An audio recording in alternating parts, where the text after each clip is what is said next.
the nation state that we deal with here, they call it America. I'm holding up air quotes for those of you listening at home. They call it America, but I refer to it as the American Empire. And why? Because it is behaving as empires have in the past. Now, when you bring up this idea of gangsterism, really, when it comes to these behaviors, it is a salient point to make. Why? Because even in the underworld, the alleged underworld, this is exactly the behavior that takes place. You consolidate your power. You don't necessarily murder all of the people that are conducting illegal business in a certain area. You turn them over and you make them part of the organization, or at least they're now working for you instead of working for themselves. This is the way it's done. And I also believe that Michael Parenti was very accurate, now not necessarily in everything he said, but when he coined the phrase the gangster state, and he was referring to the behavior of America, most notably through the assassination squads and death squads and interfering with other people's lands and the way they did it and installing dictators in different places and things like that. That's what he was referring to. I think it's extremely fair to recognize that we do have a gangster state of sorts. Now, on some levels, they used to say that about different presidents, like Bush Senior. Mm-hmm. He said that he was going to rid crime, take a crime off the streets of America.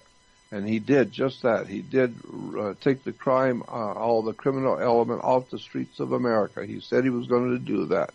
And he did. He brought them all into the White House and gave them a job to work for him.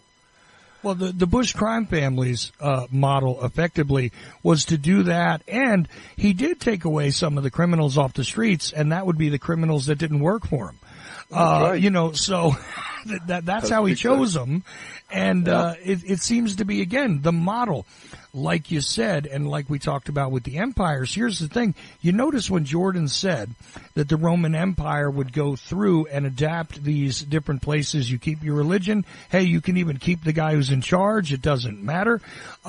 You notice Jordan didn't say, well, you just have to have, a very moral code and get rid of these things that are, no. There's no consideration on that. As a matter of fact, so long as their taxes are paid. The Roman Empire put up with a lot of stuff that, That's exactly right.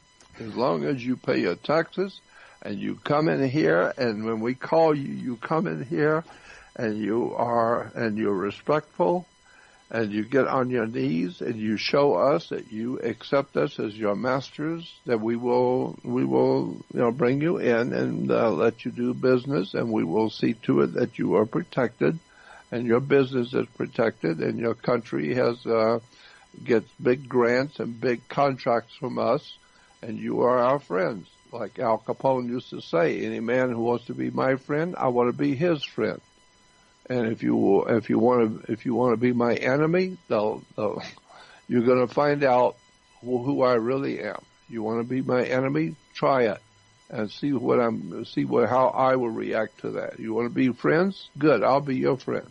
You want to be my enemy? I'll deal with you.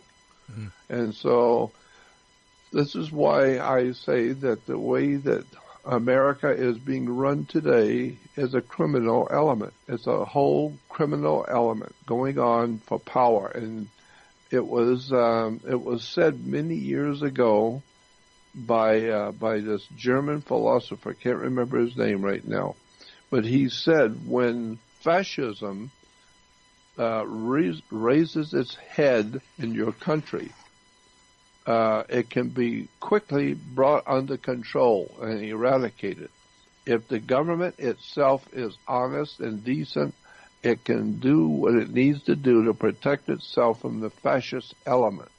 When the government begins to see that the criminal element is taking over, the government at that particular moment can move to get rid of that criminal element if it's honest and decent, and it sees what's going on. It can get rid of its enemy and keep it clean and above board. But if it does not do anything to stop the growth of the fascist movement, one day the fascism will be so overwhelming the government has no possible way of extricating itself out of the situation. The government will not be able to stand up against the criminal element, period. It will not happen. And it said, in that particular German philosopher said, and it will never, ever, if it ever takes hold, fascism ever takes hold in a major government, it will never, ever give up its position of power. It will never give it up. So once fascism is taken over, it's done. It's finished. That's what you got. That's who you are. And this is where we are today in the world we live in today.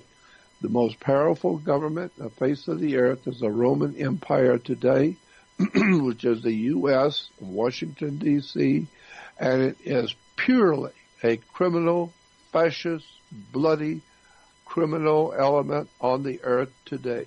And this is why today I believe there's going to be practically impossible to ever clean the human race up again. I think it's pretty much impossible to hope for a better future when the people who are in power today are mentally deranged criminals. They're living in a totally different world than you are. They don't see the world the way you see it. They don't live by the same moral codes, ethics, morality, or anything else. They don't have any problem with murdering women and children. You know, it was just, it's just a horrible situation that we are now, as Americans, in. We are in a mess that we cannot get ourselves out of. The problem is very simply stated. When you see big-time criminality, who do you go to? You go to the law. And you go to the police. You go to the law enforcement to enforce the law and show them the criminality that's going on. And they come in with the power of government and clean up the criminality. Put the criminals in jail and make sure everybody knows. You don't do that in this country. It don't work. And so you live by the law. But if, in point of fact, it's the law that is corrupt, and the lawyers are corrupt, and the whole system of judges is corrupt, the entire system itself is corrupt, who are you going to go to clean that up?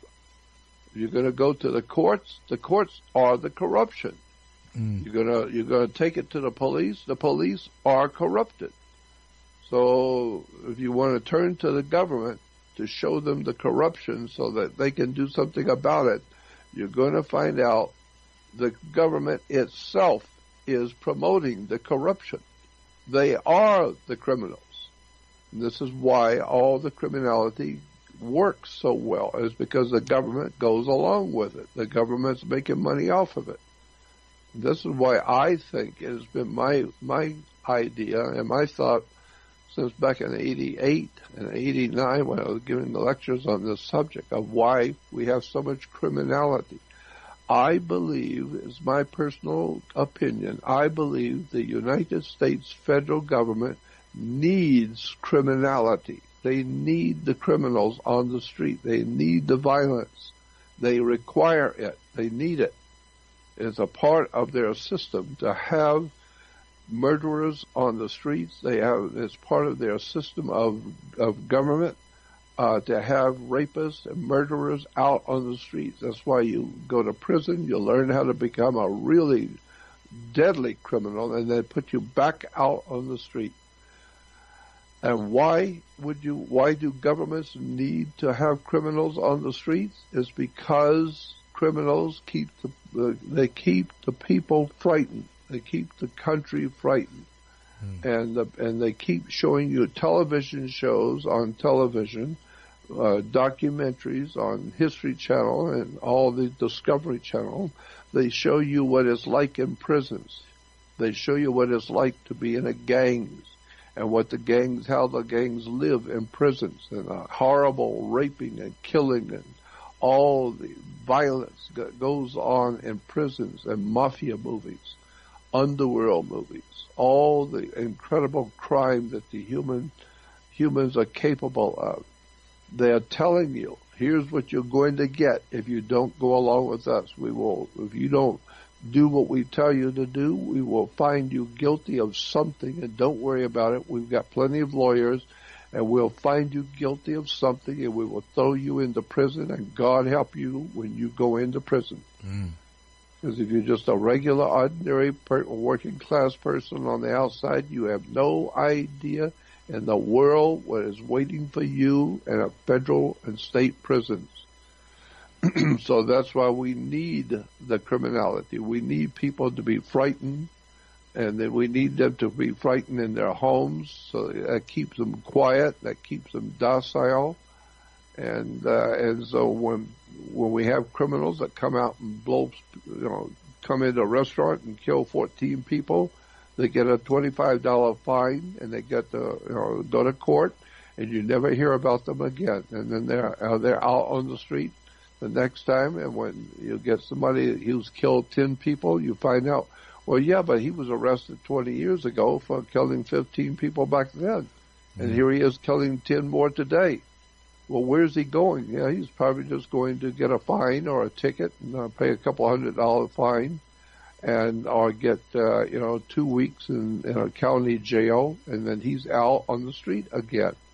But if you don't pay your taxes, or if you don't do something you're supposed to do, you'll go to prison, and God help you when you do. It's a dirty, filthy operation. This is why lawyers are referred to as criminal lawyers. The American Criminal Lawyer Association, criminal lawyers. It's called the American criminal justice system. I've often wondered about that. Why do they call the justice system in America a criminal justice system?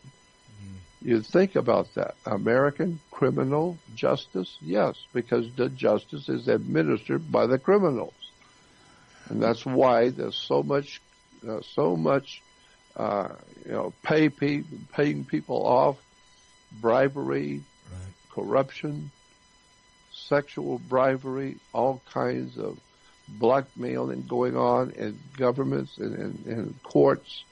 Why do you play? How do you play tennis on a court? You play tennis on a court. You play basketball on a court. It's a game. It's called the game of life.